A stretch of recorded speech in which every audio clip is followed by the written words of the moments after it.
어제는 펜싱 오상욱 선수에 대해 영상을 올리는 바람에 대한민국의 수많은 오징어 클럽 회원분들께서 주체할 수 없는 열등감과 불쾌함을 겪으셨을 것 같은데, 오늘은 이분은 공식적으로는 우리 클럽의 회원분은 아니시지만 바로 옆 곰돌이 클럽에 계신 분으로 오상욱 선수보다는 다소 친근한 동질감과 편안함을 느낄 수 있는 바로 대한민국 양궁의 진정한 고인물이 김우진 선수 이야기입니다. 다들 김우진 선수 보면 나 저 형 지난 올림픽에서도 본 것 같은데 하면서 낯이 많이 익은 얼굴일 텐데, 먼저 확실히 해두고 싶은 것 한 가지는 일단 김우진 선수는 형이 아닙니다. 그리고 여자분들도 그를 함부로 아저씨라고 불러선 안 됩니다. 그는 오빠입니다. 이 친구는 그 어마어마하게 길었던 대표 선수 생활에 비해 아직 엄청 어린 앞날이 창창한 젊은 친구입니다. 1992년생입니다. 안타깝게도 우리와 똑같은 불치병, 즉 노안을 앓고 있는 친구로 본인 말로는 초등학교 때부터 저 얼굴이었다고 합니다. 그 익숙한 아픔에 더욱 동지애가 타오르고 더 격렬하게 응원하고 싶어지는 멋진 친구입니다. 그런데 많은 한국인 분들이 이 김우진 선수에 대해 잘 모르고 있는 게 있는데, 사실 이 김우진 선수는 인간이 아닙니다. 현대에서 지난 2000년부터 비밀리에 개발하여 2010년 드디어 선보인 인공지능 머신, 즉 인간형 사이보그 양궁 로봇으로 일종의 양궁계의 알파고 같은 존재입니다. 하지만 눈치 빠른 한국의 양궁 팬들이 이게 사람이 아닌 원래는 활 쏘는 로봇인 걸 알게 될까봐 일부러 심리학적으로 우리 인간이 가장 편하게 느낀다는 귀엽고 푸근한 곰돌이 스타일의 스킨으로 그 외모를 위장하고 있는 것입니다. 그래서 그를 자세히 살펴보면 실제로 푸바오보다도 더 치명적인 귀여움이 흘러내립니다. 하지만 그렇게 전 세계인들이 그런 그의 편안한 외모에 속고 있는 동안 현대의 이 비밀 병기는 소리 없이 엄청난 실력을 발휘합니다. 참고로 김우진 선수 같은 저런 세계 최정상급 양궁 선수들의 몸은 겉으로 볼 때는 유들유들 편해 보이긴 하지만 하루에도 그 강력한 활시위를 수백 번씩 당기고 또 그 텐션을 미동 없이 유지하는 엄청난 근력을 가진 그들의 등을 보면 대략 이런 모습을 하고 있습니다. 김우진 선수의 사랑스러운 곰돌이 스킨처럼 절대로 그들의 겉모습만 보고 속아서는 안 됩니다. 아무튼 이 테디 우진 머신이 세계 대회에 공식적으로 데뷔를 한 게 무려 지난 2010년 광저우 아시안게임 때입니다. 그는 지난 15년간 전 세계에서도 가장 살벌하다는 그 한국 양궁 대표팀에서 에이스로 활약해오고 있고, 또 지금 역시 최고의 에이스 실력을 발휘하고 있는 무서운 터미네이터입니다. 그런데 그게 그냥 이렇게 말로 하면 좀 감이 안 올 텐데, 이게 지난 2015년부터 올해까지 약 10년간 전 세계 대회 결승보다도 그 4명 안에 들기 어렵다는 한국 양궁 대표 선수 선발전의 우승자 리스트입니다. 우승자, 즉 전체 1위를 한 선수를 말합니다. 이 리스트에는 오직 한 선수의 이름밖에 없습니다. 전 세계 여자 양궁 단체전 우승 국가 목록에 대한민국 딱 한 국가밖에 없는 것처럼 여기에도 단 한 남자의 이름밖에 없습니다. 터미네이터 김우진. 하지만 결과가 이렇게 나오다 보니 슬슬 사람들이 의심을 하기 시작합니다. 처음에는 그가 혹시 인간이 아닌 곰이 아닌가 하던 의심에서 이제는 드디어 그가 미래에서 온 AI 양궁 머신일지도 모른다는 의심을 하기 시작한 것입니다. 하지만 이 우진 머신은 너무도 정교하게 만들어졌기 때문에 이내 그 의심은 곧 사그라들었습니다. 하지만 그는 대표 선수 선발전에서도 그렇고 실제 경기에서도 점점 도를 넘어서는 경기력을 보이면서 조금씩 정체를 노출하기 시작합니다. 아무리 최고 선수라도 가끔은 8점 또는 7점을 쏠 법도 한데, 예를 들면 3년 전 있었던 방파제 골판지 올림픽에서 김우진은 개인전에 출전하여 8강 경기에서 자신에게 주어진 9개의 화살 전부를 10점을 쏴버립니다. 또 1, 3세트에서 모두 다 30점씩을 기록해버리면서 퍼펙트로 그 게임을 이겨버리는데, 그래서 당시 상대편이었던 모하마드 선수가 이 피도 눈물도 없는 김우진 선수를 이길 수 있는 유일한 방법은 김우진 선수를 쏘는 것 외엔 다른 방법이 없었을 정도로 그는 완벽했습니다. 그래서 그는 원래는 10점이 아니면 아예 취급을 하지 않지만 자신의 정체를 속이기 위해 정말 아주 가끔씩 9점을 일부러 쏩니다. 정확하게. 참고로 이번 개인전 중 어제 치러진 32강 경기에서도 모두 퍼펙트 10점에 딱 한 개의 인간미 9점을 끼워 넣어 총 90점 가운데 무려 89점을 쏘았습니다.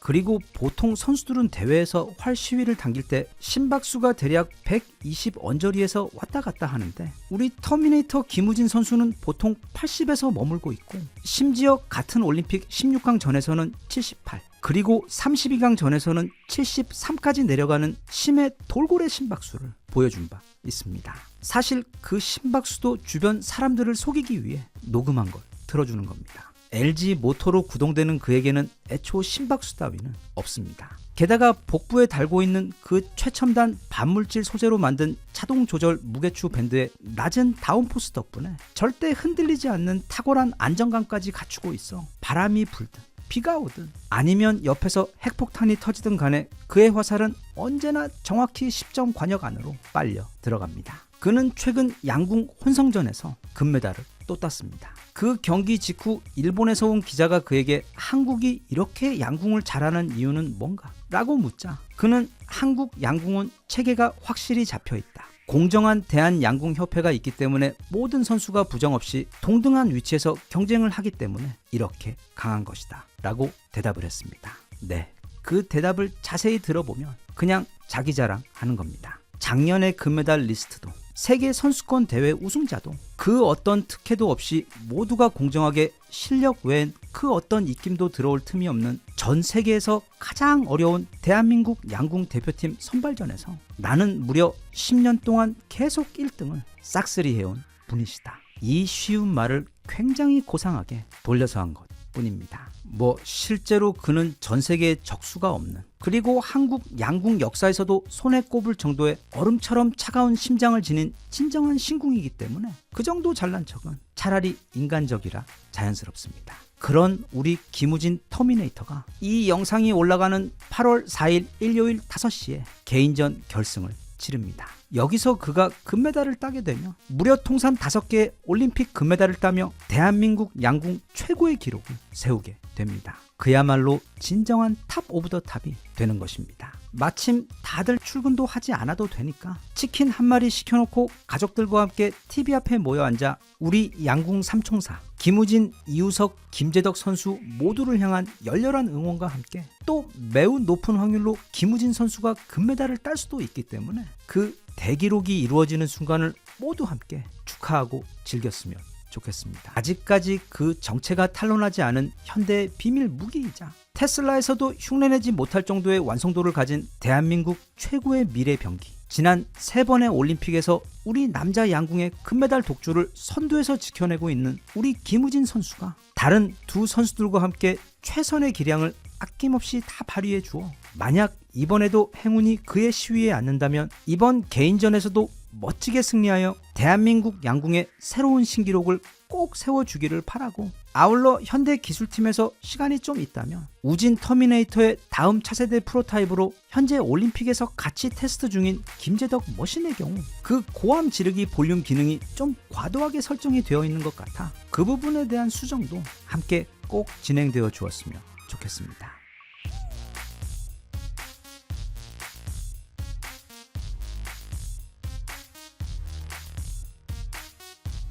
Even if you tried, you wouldn't understand it. Maybe something's missing inside of you.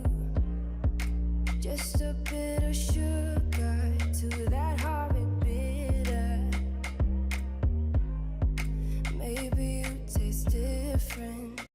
우리 곰돌이 암살자 김우진이 드디어 세계 양궁 역사의 최정상에 올라서고야 말았습니다. 남자는 인생에서 3번 운다고 하는데 태어날 때와 죽을 때 그리고 군대 첫 휴가 복귀 전날 밤에 그런데 정말 어쩔 수 없이 어제 양궁 결승전을 시청하다가 김우진 선수의 그 마지막 슛오프 승리의 순간에 그만 눈물을 보이고야 말았습니다. 그리고 또 준결승에서 우리 김우진 선수와 이우석 선수의 대결을 보면서 그때 함께 경기를 보던 우리들은 다들 한 목소리로 우와 이우석 진짜 너무 심하게 잘한다. 그리고 포스가 진짜 무슨 현대판 화랑처럼 멋지다 라며 연신 감탄을 하고 있었고 끝에 가서 그가 고무진에게 아쉽게 패배한 다음 이후 동메달을 땄을 때도 우와 저렇게 완벽하게 쏘는 사람도 동메달을 따는구나 하며 새삼 이 세계 최정상 수준의 양궁의 높은 벽을 실감하며 이우석 선수에게 진심 어린 축하와 응원의 박수를 보냈습니다. 그리고 드디어 시작된 마지막 결승전. 그런데 이 미국 아저씨를 보면 혹시 어쩌면 그도 나사나 테슬라에서 비밀리에 만들어 내보낸 미국산 터미네이터가 아닐까 하는 의심이 들 정도로 진짜 무서울 정도로 너무 잘해주었는데, 여기서 무엇보다 가장 놀라운 것은 이 미국 아저씨가 우리 김우진 선수보다 불과 3살밖에 많지 않다는 사실입니다. 그런데 또 여기 이 사진은 이 미국 아저씨가 결승전 경기 직후 아들을 안고 있는 사진인데, 경기 때와는 느낌이 사뭇 다르게 의외로 엄청나게 훈남입니다. 그리고 또 젊었을 때 모습을 보면 뭔가 샤프하면서도 원래부터 상당한 미남이었던 것이 보입니다. 참고로 이 미국 아저씨 브래디 앨리스는 말하자면 미국판 김우진 같은 경우인데, 미국 올림픽 양궁계의 고인물을 넘어 그냥 살아있는 화석입니다. 이번이 그의 무려 5번째 올림픽 출전입니다. 그런데 이 브래디 앨리슨에게도 이번 김우진과의 결승전 시합은 그의 5번 올림픽에 있어 처음으로 결승까지 올라온 정말 천금 같은 기회였습니다. 우리 김우진 선수에게도 당연히 이번 개인전 금메달은 정말 너무도 절실했지만, 이 아저씨 브래디 앨리슨에게도 어쩌면 더 간절했기에 그야말로 그 두 사람의 승부 아래 깔려있는 그 의미의 무게는 선수들은 물론 보는 우리들까지 질식할 정도로 무거웠습니다. 그리고 그 둘의 피말리는 승부는 이건 진짜 어디 헐리우드 작가가 일부러 이렇게 각본을 짠 것도 아닐 텐데, 서로 한 세트씩 주고받는 숨막히는 접전 끝에 결국 그 보는 사람 심장마비 오게 만드는 너무도 잔인한 단발 슈로프까지 가게 되었고, 거기서 결국 행운의 여신은 우리 김우진 선수의 화살을 선택했습니다. 솔직히 말하면 김우진, 브래디 앨리슨, 그리고 이우석 선수 모두 그 실력에 있어서는 크게 차이가 없었다고 생각합니다. 그날 이 세 사람은 모두 서로가 아닌 그저 바람과 자신의 마음과 싸울 뿐이었고, 바로 그 정신의 승부에서 갈린 미묘한 차이가 그 세 사람의 메달의 색을 갈랐다고 봅니다. 그만큼 그날의 승부는 준결승부터 다시 없을 명승부였습니다. 그런데 경기가 끝난 직후 김우진 선수의 금메달이 결정되자마자 우리 한국 선수들과 감독은 외국인들 눈에 보기에 매우 생소한 행동을 하게 됩니다. 바로 카메라 앞으로 뛰어가서 잘났다고 방방 뛰며 내가 제일 잘났어 하며 좀 자랑을 해도 전혀 이상할 게 없는 영광의 순간인데도, 선수도 감독도 누가 먼저랄 것도 없이 가장 먼저 어디론가를 향해 큰절을 올린 것이었습니다. 그들은 아마도 가장 먼저 한국에 계신 부모님께, 그리고 오늘날 자신을 만들어준 스승님들께, 또 자신들이 이기고 올라선 그 수많은 동료 양궁 선수들에게, 그리고 끝으로 대한민국에서 마음을 다해 응원을 해주신 바로 우리 국민들에게 가장 먼저 그 영광을 돌리기 위해 올리는 감사의 예가 아니었나 싶습니다. 그런데 이건 비단 여기 김우진 선수와 김성수 감독뿐 아니라 한국 선수들이 큰 대회에서 승리를 하고 나면 가장 먼저 보이는 일종의 한국 시그니처 행동입니다. 가장 대표적으로는 지난 도쿄 올림픽 때 금메달을 딴 우리 남자 펜싱 선수들이 금메달이 확정되는 순간 모두 무대 위로 올라와 절을 하는 바람에 당시 전 세계 언론들은 그때 한국이 펜싱 역사에서 최초로 획득한 금메달이라는 소식만큼이나 그들이 보인 바로 이 모습에 대해서도 크게 관심을 보인 바 있습니다. 이 도쿄 올림픽 펜싱 외에도 2010년 밴쿠버 동계 올림픽에서 우리 쇼트트랙 선수들이 5000m 계조에서 은메달을 따낸 후 빙판 위에 커다란 태극기를 올려놓은 다음 그 앞에서 함께 큰 절을 올렸던 모습, 그리고 2012년에는 유도 선수 송대남이 결승에서 이겨 금메달이 확정되자마자 자신의 스승인 정훈 감독에게 다가가 절을 하자 정훈 감독 또한 선수와 맞절을 하며 그 훈훈한 모습으로 또 한 번 세계인들에게 회자되었고, 2018년 평창에서는 스켈레톤 남자 결승에서 아이언맨 윤성빈이 금메달을 딴 직후 가장 먼저 카메라 앞으로 달려와 국민들에게 큰 절을 올리며 보는 이들을 감동시킨 바 있습니다. 이런 모습은 우리나라 사람들은 아주 어릴 때부터 흔히 보아왔기 때문에 아무런 감흥이 없을 수도 있지만, 사실 이건 굉장히 드물고 특별한 장면입니다. 그리고 우리 한국인이 가진 어떤 굉장한 저력을 함축적으로 보여주는 귀한 장면입니다. 우리 인간은 인생을 살아가며 끊임없이 갈고 닦아야 하는 능력들이 여러 가지 있는데, 아마 그중 가장 어려운 것이 바로 겸손이며 자신을 낮추는 것입니다. 그래서 옛말에도 그 사람의 진짜 모습을 보고 싶다면 그에게 왕관을 씌워주거나 또는 완장을 채워주라는 말이 있듯이 사람이 자신에게 힘이 없을 때 겸손하는 것은 정말 코로 숨 쉬는 것만큼이나 쉽지만 자신에게 힘이 있을 때 또는 주변 사람들보다 돈이 아주 많을 때 아니면 이렇게 세계 최정상 중에서도 최정상에 올랐을 바로 그런 순간에 그 어떤 것보다 가장 먼저 자신을 낮추며 마음속 귀인들을 향해 감사 인사를 올릴 생각을 하는 것 자체가 어마어마한 수준의 정신 수양의 결과이자 우리가 말하는 그 문화의 힘이 아닌가 싶습니다. 이런 사람들의 마음에는 늘 세상 만사에 대해 감사하는 마음이 깃들어 있습니다. 그래서 강합니다. 부모님과 스승님은 물론 이렇게 계속 자신이 좋아하는 스포츠를 할 수 있도록 해주는 건강한 몸과 또 주변에서 도움을 주는 모든 사람들에 대해 항상 감사하는 마음을 가지며 훈련하기 때문에 그들의 훈련은 아무리 고되더라도 그 고통은 달콤하며 패배를 할 때조차 그 특유의 겸손함의 힘으로 크게 동요하지 않고 다음날 아침에 일어나면 훌훌 털어버리고 마치 아무 일도 없었던 것처럼 그냥 평소처럼 조용히 다음 대회를 준비합니다. 그렇게 자만하거나 자신의 상황에 따라 흔들리지 않고 어려운 상황에서도 절대로 마음이 쉽게 꺾이지 않아 언제나 조용히 강합니다. 그 홍익인간이라는 전무후무하면서도 가장 완벽한 건국 철학 아래 이 땅에 나라가 세워진 이유,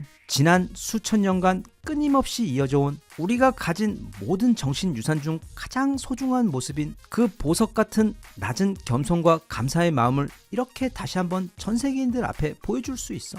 또 그것도 우리 김우진 선수가 세계 양궁의 진정한 고트가 되어 가장 높은 곳에 올라서는 바로 그 순간에 목격할 수 있어. 그 장면을 보면서 너무 자랑스럽고 멋있었습니다. 아마 김우진 선수도 그리고 동메달을 딴 이우석 선수 모두 오늘이면 벌써 그 대기록 달성과 수상의 기쁨을 뒤로하고 다음 대회를 조준하며 이미 마음의 초심을 다잡고 다시금 훈련을 준비하고 있지 않을까 싶습니다. 끝으로 우리 김우진 선수와 대결할 때 활 시위를 당긴 후 자꾸 입을 뻐끔거리는 바람에 보면서 좀 킹받기는 했지만 미국의 전통 무술인 건법, 즉 사격이 아닌 의외로 활을 인생의 길로 택한 후 이렇게 김우진 선수와 살떨리는 막상막하의 경기를 치를 정도로 너무도 대단했던 그 브래디 앨리슨 선수는 경기 직후 자신의 인스타그램에 이런 글을 올렸습니다. 김우진과의 그 경기는 내가 일생 동안 꿈꿔왔던 바로 그 최고의 무대였다. 나는 내가 그에게 아슬아슬하게 진 것에 대해 일말의 후회도 없고 기분이 나쁘지도 않다. 우리는 둘 다 그날 세계 챔피언처럼 쏘았다. 이 아저씨도 우리와는 사뭇 그 느낌이 다르긴 하지만 매우 수준 높은 겸손의 미덕을 갖추고 있는 듯 보여 어쩌면 바둑처럼 이 양궁이라는 스포츠 자체가 그런 훌륭한 마음을 길러내는데 특별한 효과가 있는 운동이 아닌지, 또 어쩌면 바로 그래서 우리 선조들은 아주 오래전부터 양반 양인 할 것 없이 심지어 왕까지도 이 양궁을 생활 스포츠로 삼아 그렇게 매일 몸과 마음을 단련했던 것은 아닌지 하는 생각을 해보며 그런 생각에 우리 양궁 대표 선수들이 더욱더 자랑스럽고 멋지게 느껴졌습니다.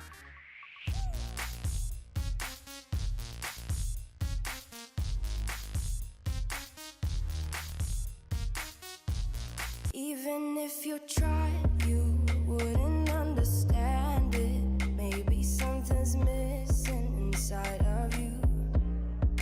Just a bit of sugar to that horrid bitter. Maybe you taste different.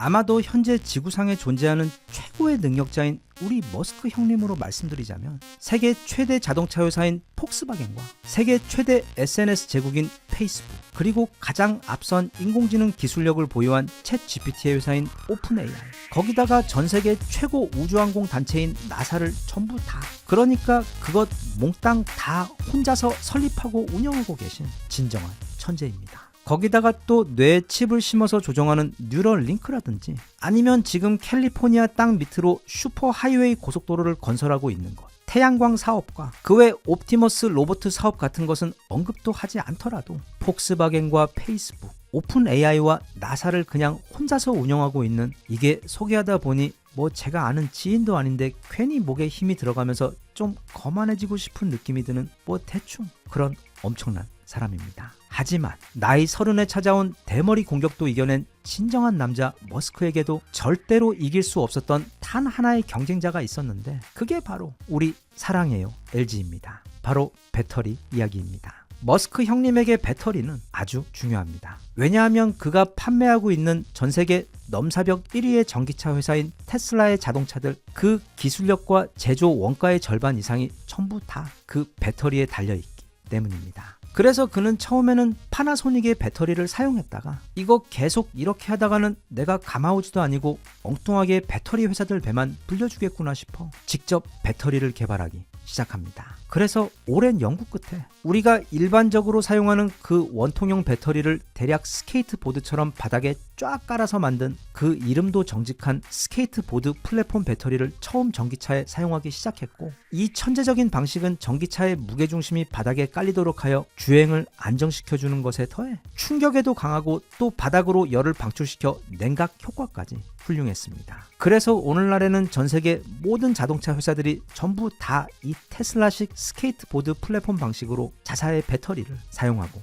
있습니다. 하지만 그에게는 해결해야 할 커다란 문제가 있었습니다. 바로 효율입니다. 즉 우리가 보통 전기차 이야기하면 한 번 충전에 몇 킬로미터를 간다 뭐 이런 이야기를 하는데, 그럼 배터리를 왕창 많이 넣으면 되지 않느냐고 반문하기도 합니다. 그런데 그렇게 하면 배터리 무게가 늘어나기 때문에 오히려 주행 가는 거리가 짧아집니다. 그래서 요즘 회사들은 다들 그 최적의 무게 대비 가능 주행거리 황금 비율을 가지고 있는데, 이제 중요한 것은 바로 그 배터리의 효율을 높이는 것입니다. 그러면 같은 무게로 더 멀리 갈 수 있게 되기 때문입니다. 그래서 테슬라에서 약 4년 전에 대대적으로 공개를 하며 또 그 소식의 주가까지 엄청나게 뛰었던 것이 바로 이 배터리 4680 배터리입니다. 기존에 사용하던 18650 또는 21700 배터리보다 훨씬 큰 배터리인데, 참고로 이 테슬라 배터리 이름들의 비밀은 그냥 그 크기입니다. 18650 배터리의 경우 직경 18mm의 길이가 65mm라서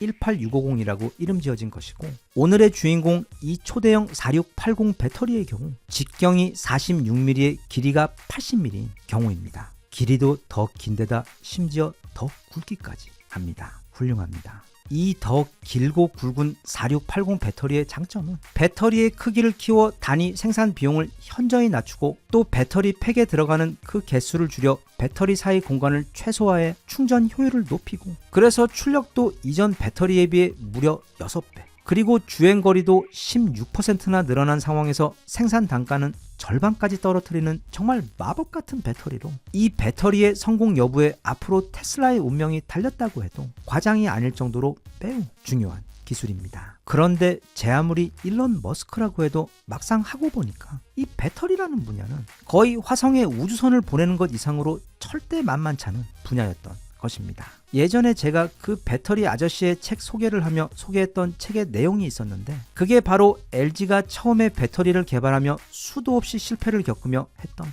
표현입니다. 즉 이 배터리를 개발한다는 것은 단지 최고의 기술력만 있어서 되는 것이 절대 아닌, 노력에 더해 엄청난 운까지 따라 주어야 하는, 마치 과거 고려 청자를 빚어낼 때처럼 최고의 청자 장인들마저도 그 가마의 불이 다 꺼지고 나면 어떤 결과물이 나올지 절대 장담할 수 없었다는 그 말처럼, 현대판 고려 청자나 마찬가지인 이 배터리 역시 단지 돈과 기술과 노력만으로는 절대 넘을 수 없었던 장벽이 있었습니다. 바로 수율입니다. 수율이란 보통 반도체 이야기할 때 자주 등장하는 표현인데, 불량품 대비 합격품의 비율을 뜻하는 것입니다. 참고로 반도체 업계에서 도는 농담 같은 말이 있는데, 여기 보이는 이 TSMC의 로고를 보면 뒤에 보이는 둥근 게 웨이퍼판으로, 거기 보이는 검은 것들이 합격품이고 나머지 하얀 것들이 모두 불량품을 뜻하는 것이라는 이야기입니다. 그만큼 반도체의 수율이 극악하다는 것을 표현한 이야기입니다. 참고로 우리 삼성의 반도체 3나노 공정의 경우 현재 그 평균 수율이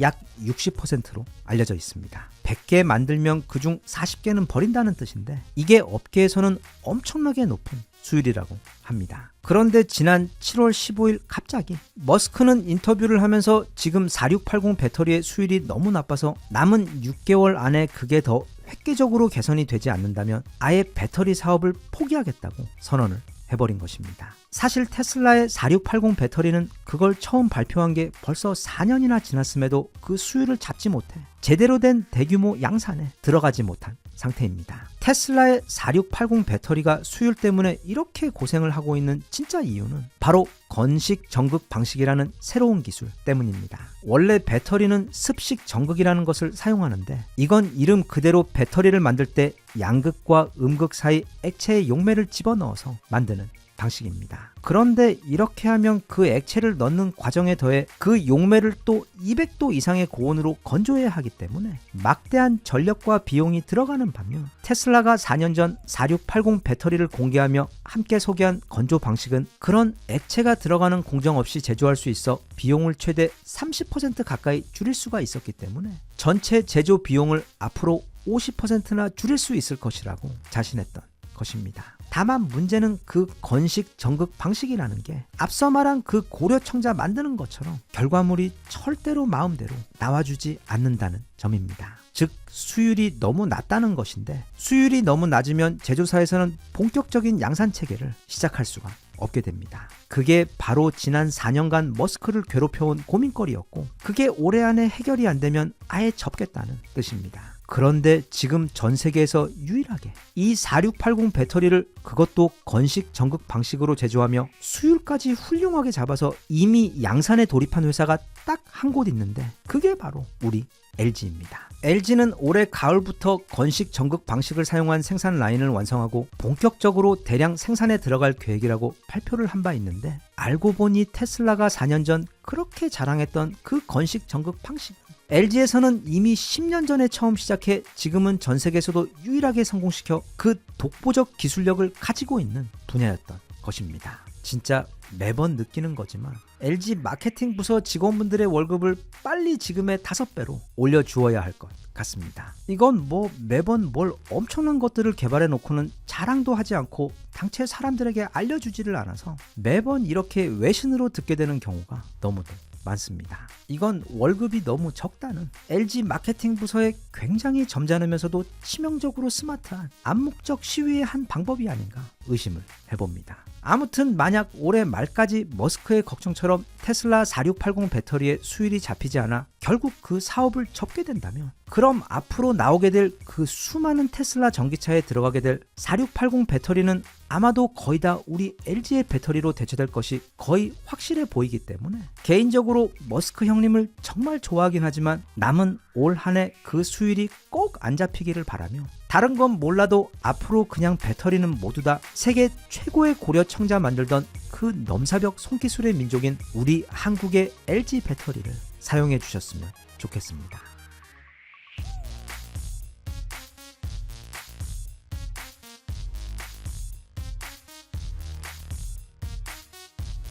Even if you tried, you wouldn't understand it. Maybe something's missing inside of you.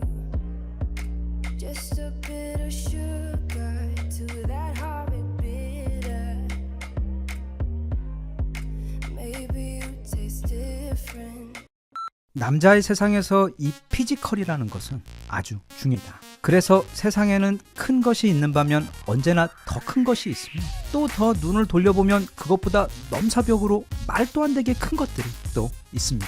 이게 우리가 집에서 인터넷을 사용할 때 반드시 필요한 인터넷 공유기입니다. 그런데 이것도 공유기입니다. 거대한 피지컬 차이 외에도 그 둘의 차이는 이 거대한 공유기의 경우 그 가격이 대당 200억 원이나 한다는 점이며 와이파이 신호 대신 전기를 뿌려주는 역할을 한다는 점입니다. 게다가 이 거대하고 멋진 공유기의 영어 이름은 무려 트랜스포머입니다. 이름부터 장난 아니게 멋집니다.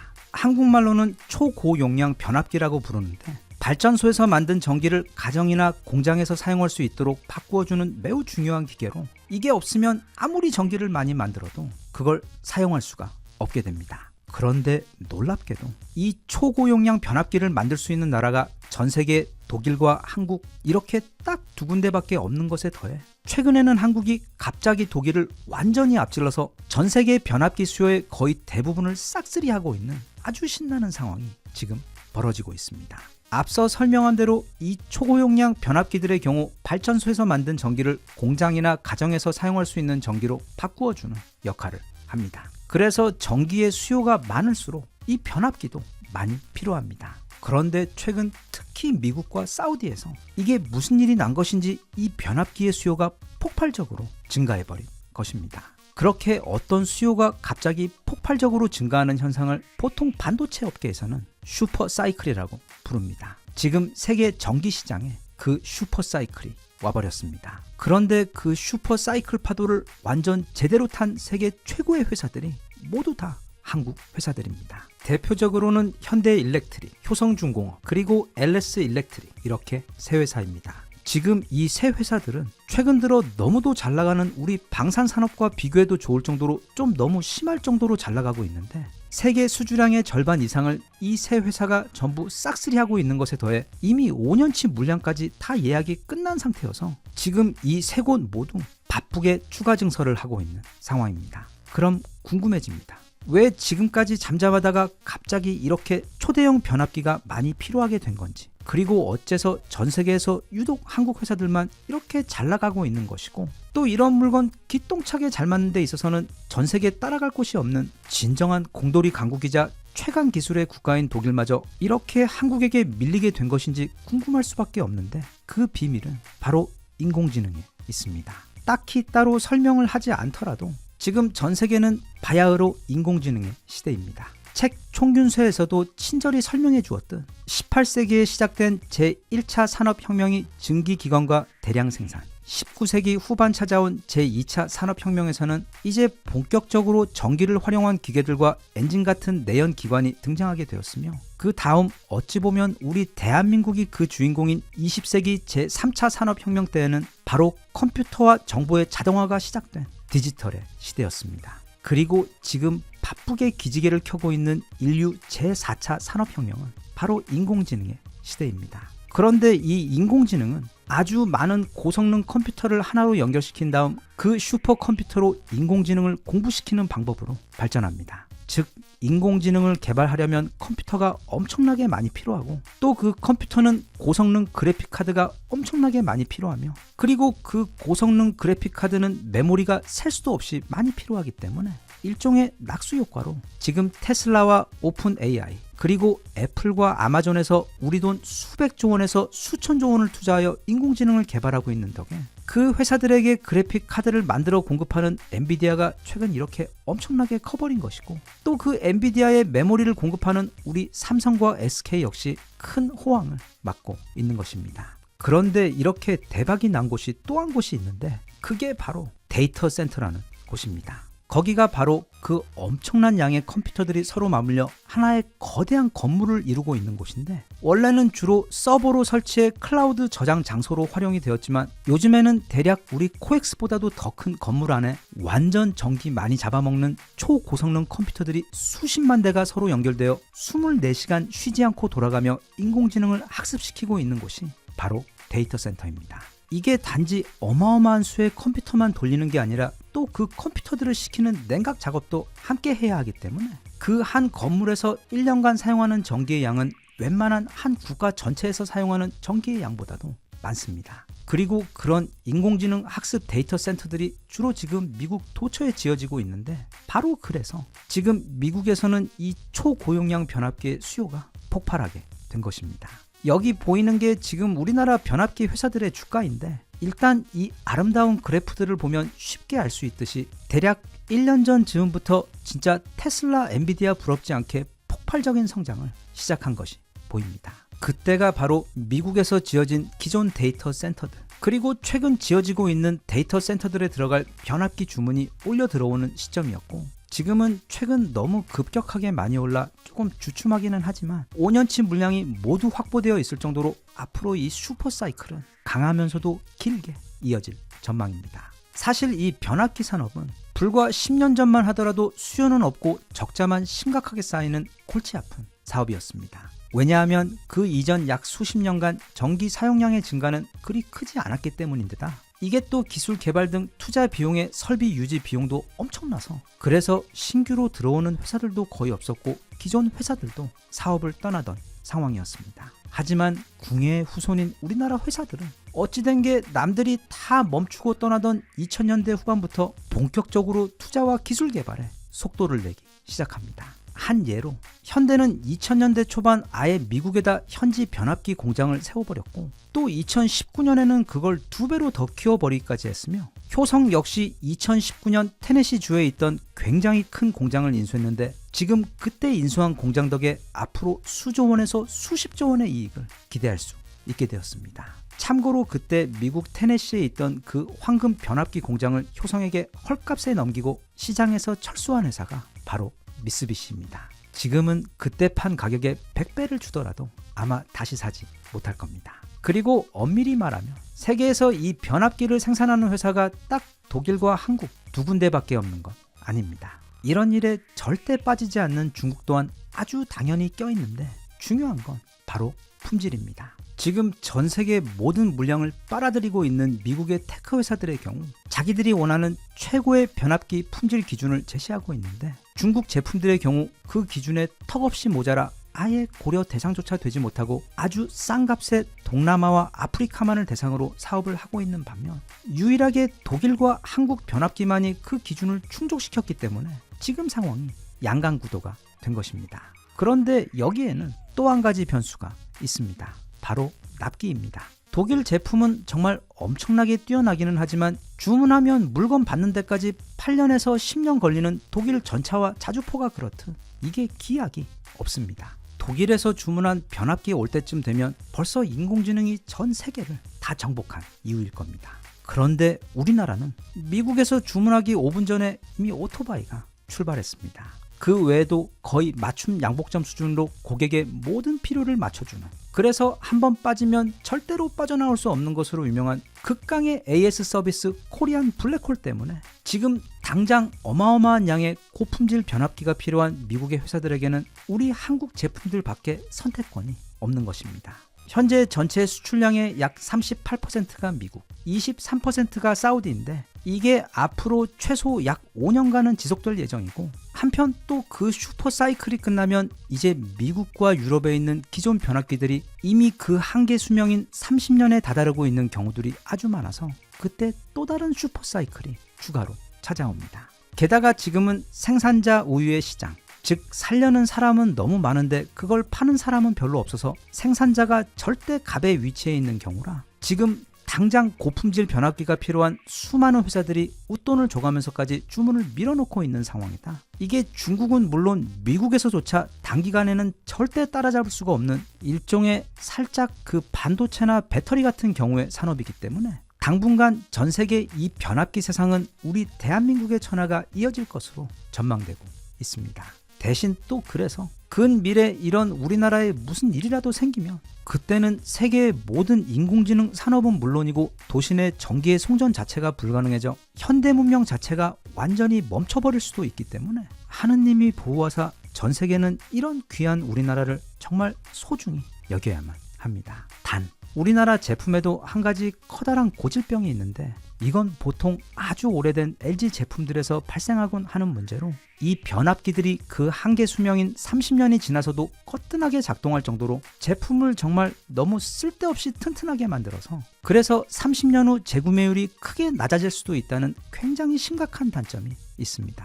일단 전차와 자주포부터 시작해서 최근 연달아 한국에게 밀리고 있어 너무 당혹스러울 독일에게 심심한 위로의 말을 전하고 싶고, 아무튼 도대체 그 궁예의 눈으로 미래에서 뭘 본 것인지 남들이 다 손 털고 나가는 시장에 뛰어들어 그 누구보다 공격적으로 투자하며 최고의 기술을 완성시키며 마치 땅속 매미처럼 긴 세월을 짱박혀 조용히 이겨낸 후 이렇게 때를 만나 단번에 세계 시장을 장악해버리는 우리나라 변압기 회사들 정말 너무 멋있고 한국스럽습니다. 이제 인공지능 산업이 성장하면 할수록 우리나라 메모리 회사들도 그 낙수 효과로 함께 성장하겠지만 이 변압기 산업 역시 거대한 캐시카우가 되어 함께 성장할 것이 지금 확실해 보이기 때문에 부디 앞으로도 지금 찾아온 그 슈퍼 사이클이 100년 동안 이어지기를 응원합니다.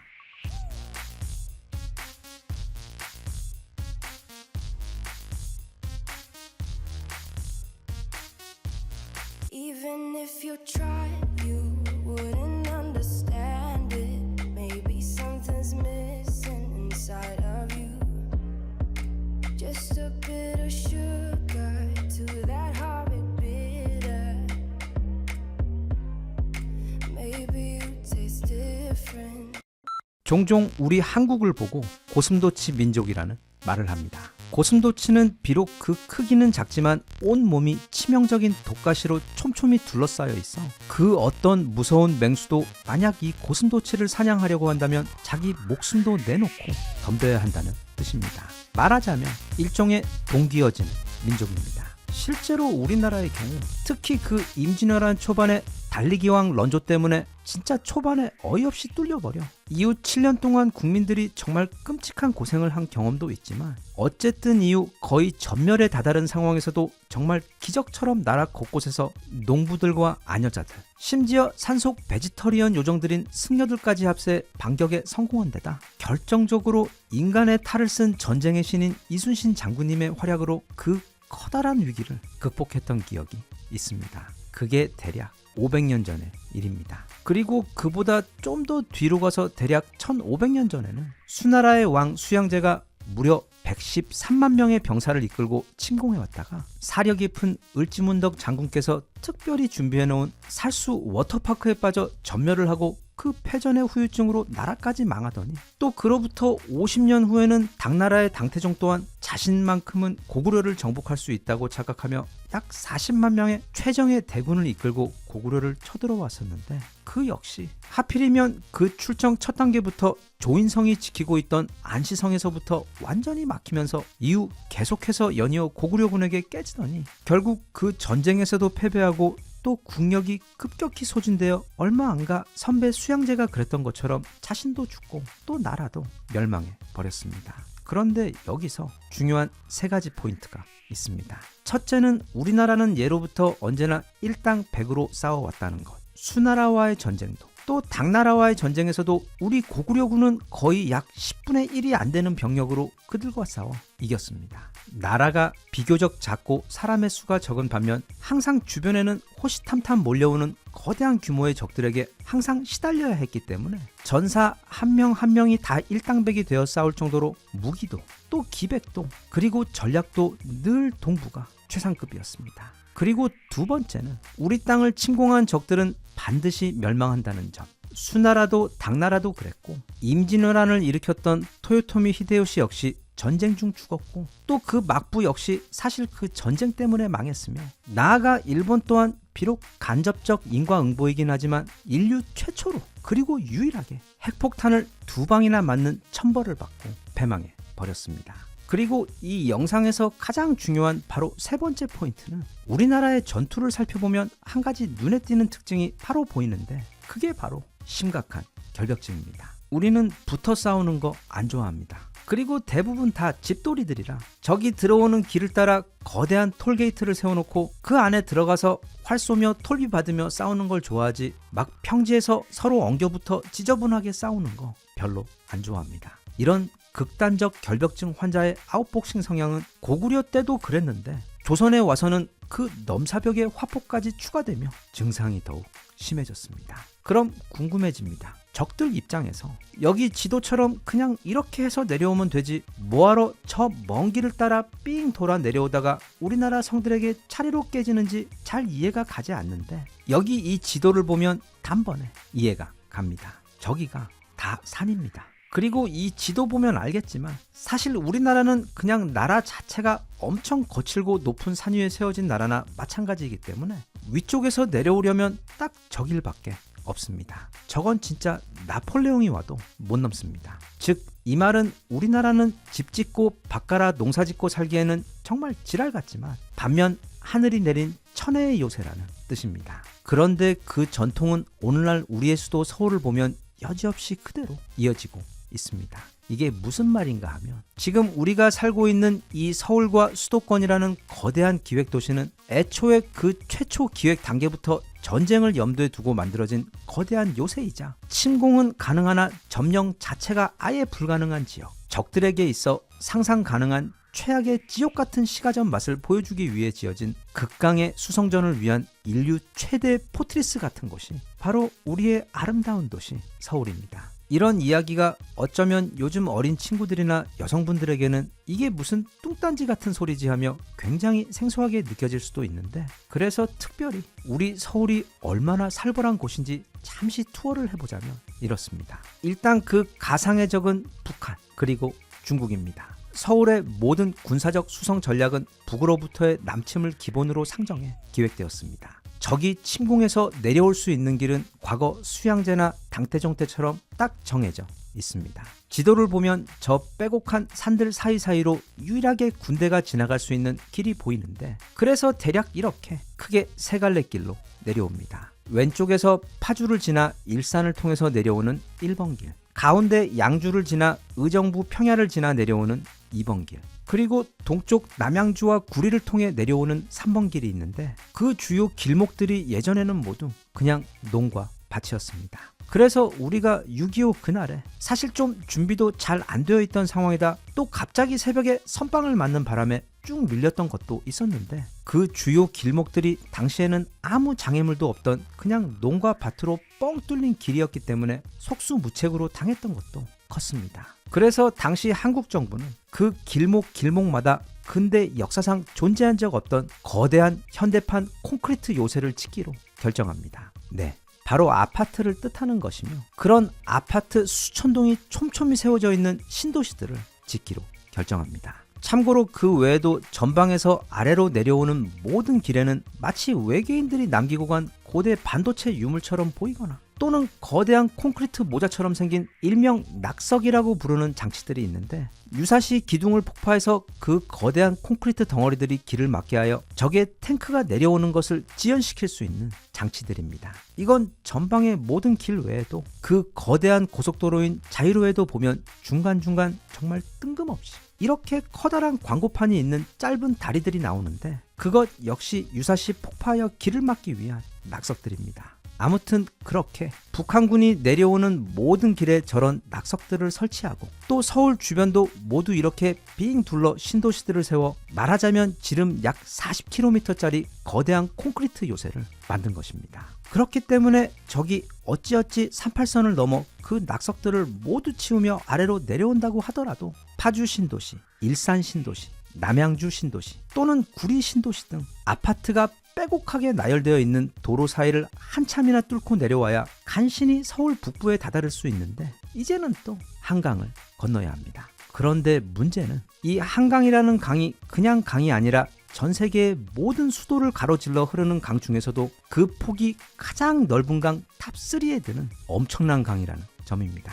얼마 전 올림픽을 했던 파리의 샌느 강이 약 240m, 그 윗동네 영국의 템즈강이 대략 260m이고 워싱턴의 델라웨어 강 역시 최대 300m밖에 되지 않는데, 우리 한강은 가장 넓은 곳이 무려 2km가 넘습니다. 거길 모든 전쟁 물자와 탱크 등 장비들이 건너야 하는데, 그 정도 길이의 강을 도하할 수 있는 장비와 능력을 가진 곳은 미국과 한국 포함 전 세계 단 몇 곳밖에 없기 때문에 북한은 빨리 북한에 다시 가서 배를 가지고 오던지, 아니면 우리 군에게 그 장비들을 잠깐만 빌려서 사용하던지, 그게 아니면 답이 없습니다. 그래서 총 32개에 달하는 한강 다리들 가운데 한남대교 등 전략적으로 몇 개만 남겨두고 모두 폭파해버리면 북한군은 오직 그 다리들만 통해서 내려올 수 있는데, 이게 또 알고도 들어가야 하는 함정입니다. 예를 들어 적이 한남대교를 통해 내려오는 경우 강남 쪽으로 이런 모습을 보게 됩니다. 바로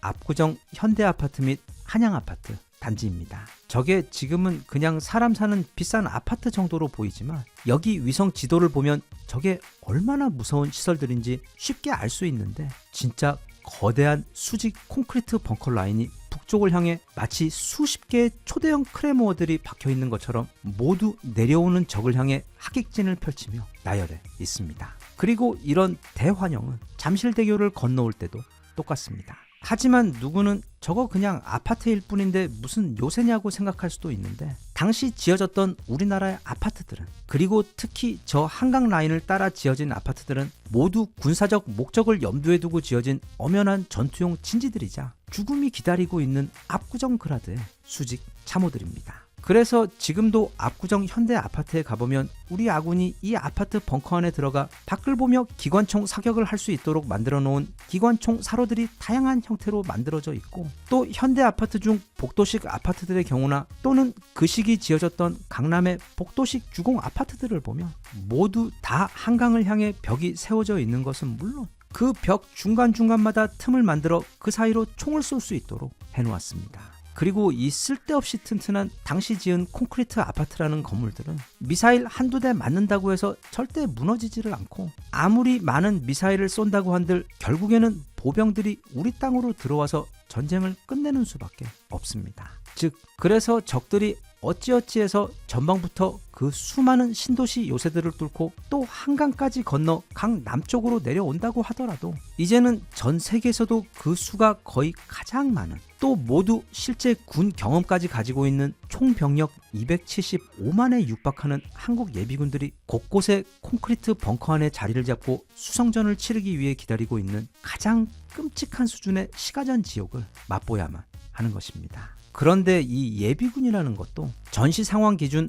45세까지의 남성들만 포함한 것으로 사실 아직도 총을 쏠 수 있고 싸울 수 있으며, 또 싸우기를 원하는 45세 이상 대한민국 남자들까지 전부 다 합하면 아마 그 수가 1000만은 쉽게 넘을 것 같다는 게 개인적인 생각입니다. 즉, 저런 듣도 보도 못한 무슨 게임에나 나올 법한 시가전 환경에서 무려 1000만 명의 조준 사격 가능한 군필 적 병력을 상대로 싸워야 하기 때문에 그런 전투는 심지어 미군이라고 할지라도 두려울 수밖에 없고, 또 사실 승산도 없습니다. 그럼 또 하늘로 침투하면 되지 않느냐는 너무도 당연한 의문을 가질 수가 있는데, 서울 반경 약 30km 정도 구역에는 그 안에 있는 거의 모든 고층 건물 옥상들의 대공포들 또는 대공 미사일 발사대가 설치되어 있고, 지금 이 순간에도 하늘을 주시하고 있기 때문에 이렇게 힘들게 땅으로 들어오는 게 싫다고 해도 땅 못지않은 그 촘촘한 방공망 때문에 하늘로 침투하는 것 역시 사실상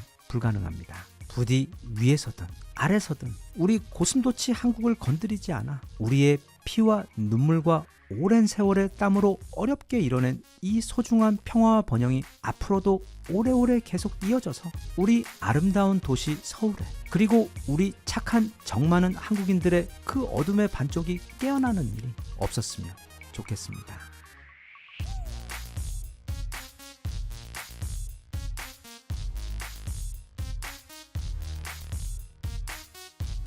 Even if you tried, you wouldn't understand it. Maybe something's missing inside of you. Just a bit of sugar to that heart.